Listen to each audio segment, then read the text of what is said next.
اب ماں کی ممتا تھی اور دادا کی سرپرستی۔ دونوں محمد صلی اللہ علیہ وآلہ وسلم سے پیار کرتے، ہمیشہ اپنی نظروں کے سامنے رکھتے اور ہر طرح سے آپ کا خیال رکھتے۔ آپ 6 برس کے ہو گئے تو ماں کا دل چاہا کہ چل کر شوہر کی قبر دیکھیں۔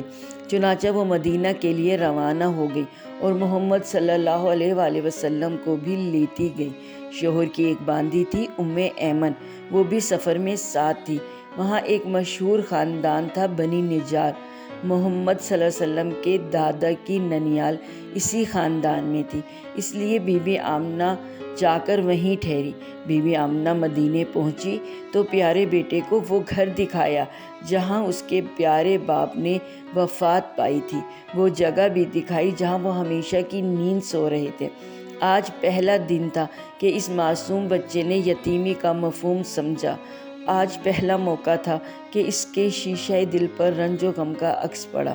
وہاں 1 مہینہ گزار کر بی بی آمنہ نے گھر لوٹنے کا ارادہ کیا اور محمد صلی اللہ علیہ وآلہ وسلم کو لے کر مکہ کے لیے روانہ ہو گئی۔ شوہر کی طرح بی بی آمنہ بھی بیمار پڑ گئی۔ جفا سے 23 میل پر ایک گاؤں ہے ابوا، وہاں پہنچی تو حالت نازک ہو گئی اور پھر سنبھل نہ سکی، وفات پا گئی اور وہیں دفن ہو گئی۔ عبداللہ کی وفات بھی تو پردیس میں ہوئی تھی اور دفن بھی اسی طرح ہوئے تھے، قوم و وطن سے بہت دور۔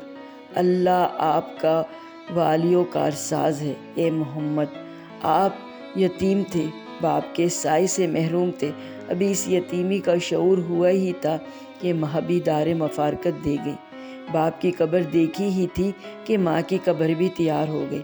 اب آپ تنہا رہ گئے، ماں ساتھ تھی، تب بھی آپ صلی اللہ علیہ وسلم کو یتیمی کا ملال تھا۔ بھلا دل پر کیا بیتی ہوگی جب یہ سہارا بھی ٹوٹ گیا۔ ایک سے بڑھ کر ایک دوسرا۔ ام ایمن نے آپ صلی اللہ علیہ وسلم کو اپنی گود میں لے لیا اور بڑے پیار سے گھر لائی۔ مکہ پہنچے تو آپ صلی اللہ علیہ وآلہ وسلم بلک بلک کر رو رہے تھے۔ آج آمنہ کے لال کی حالت دیکھی نہیں جاتی۔ اس حادثے کا عبدالمطلب پر بڑا اثر ہوا اور محمد کے لیے ان کے سینے میں ماں کی محبت اور باپ کی شفقت ابل پڑی۔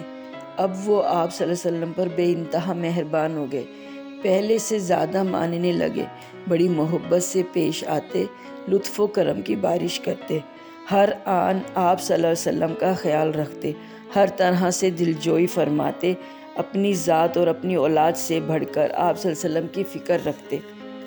عبدالمطلب قریش کے سردار تھے۔